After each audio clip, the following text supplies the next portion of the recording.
আসসালামু আলাইকুম। ওয়ালাইকুম আসসালাম রহমতুল্লাহ বরকাত। স্যার, আমার প্রশ্ন হচ্ছে, কোন মহিলা যদি তার স্বামী থাকা সত্ত্বেও পালিয়ে অন্য পুরুষকে বিয়ে বিয়ে করে অভিভাবকের অনুমতি ছাড়া, তাহলে সেই অবৈধ দম্পতি সংসারে মেয়ে সন্তান জন্মগ্রহণ করে, সেই মেয়ে সন্তানকে বিয়ে করা কি জায়েজ এবং বিয়ে করা কি উচিত হবে? সে মেয়ে যার সন্তান নাই, অবৈধভাবে যারা বিয়ে করেছে বিনা ওলিতে, তারা গুনাহগার, তারা ফাসিক গুনাহগার, তাদের উপর তওবা করা ফরজ, তাদের সংশোধন করা ফরজ। কিন্তু তাদের যে মিলন ছিল সেটি অতি শুভা সংশয়ের মিলন, সুতরাং তার বংশীয় সম্পর্ক হচ্ছে সাবিত।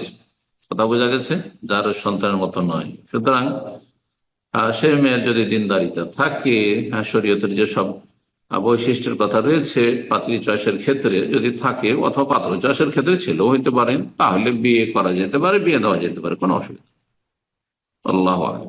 আসসালামু আলাইকুম ওয়া রাহমাতুল্লাহি ওয়া বারাকাতুহু। ওয়ালাইকুম আসসালাম রহমতুল্লাহ বরকাত। স্যার কেমন আছেন? আপনাকে আল্লাহর জন্য অনেক ভালোবাসি। বিয়ে করতে গিয়ে বাং- বাংলাদেশ বরিশাল বাকেরগঞ্জ থেকে। আচ্ছা, প্রশ্ন করেন। প্রশ্ন জি আলহামদুলিল্লাহ। সাহেব, আমি আমি জাহাজে চাকরি করি, এখানে 13 জন স্টাফ থাকে। হ্যাঁ, তা মানে ঢাকা থেকে চট্টগ্রাম যাওয়ার পথে আমাদের কোম্পানি যে তেল দেয়, ওই তেলটা কিছু বেঁচে থাকে। হ্যাঁ, ওইটা মালিককে না জানিয়ে বিক্রয় করা হয়, ঠিক আছে? মালিকের হক নষ্ট করা হয়। মাইকে হক নষ্ট করা হয়, হ্যাঁ। কিন্তু আমি ওইটা খাই না, আমি ওইটা দইও না, হ্যাঁ। আমি সবাইকে নসিহত করি, কিন্তু কেউ আমার কথা শুনে না, সাইড। তেল বিক্রি করে কি আপনি না অন্যরা? অন্যরা করে, আমি করি না। কিন্তু আমি তো দেখতেছি, হ্যাঁ, আমি তাদের নসিহত করতেছি, বলতেছি, কিন্তু তারা শুনতেছে না আমার কথা। তারা হারামখোর, হারাম খাচ্ছে, জাহান্নামে যেতে হবে। সরকারের কিন্তু হোক আমার অথবা ব্যক্তি মালিকানার হোক, কোন কোম্পানি মালিকানাধীন হোক, তেল চুরি করা হারাম, কাবিরা গুনাহ। কথা বোঝা গেছে? সুতরাং তারা জাহান্নামে যাবে। আইয়ুমা লাহমিন নাবাতা মিন আস-সুহত ফান্নার আউলা বিহি।